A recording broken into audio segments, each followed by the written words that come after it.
বেয়াদবটা, তোর কোন ড্রেসটার সাথে আমার ম্যাচিং আছে? তোর কোন ড্রেসটা আমি পরছি? তোর ড্রেস হিজড়াও পরবে না।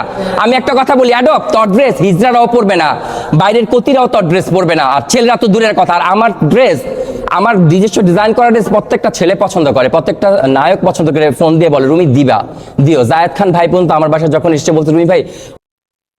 কি সাংবাদিক ভাইয়েরা দিলেন তো 203-এর মধ্যে কাইজা লাগায়া। হ্যাঁ, আগে দেখতাম সাংবাদিকরা হচ্ছে কাছ থেকে খালি তথ্য জানা যায়, এখন খালি দেখি সাংবাদিকেরা হচ্ছে খালি এর কথা ওরে, ওর কথা ওর কথা ওরে লাগায় দেয়।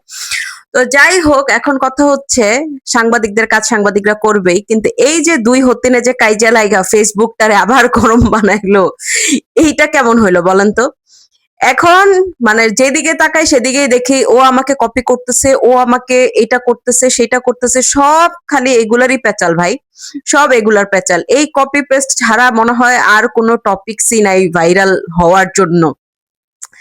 যাই হোক, এতদিন খালি অপু বিশ্বাস, তারপরে হচ্ছে বুবলি, এই 2 হতিনের ঝগড়া দেখছি, এখন অনেকদিন পরে হচ্ছে একটু 2 হতিন চেঞ্জ হইলো।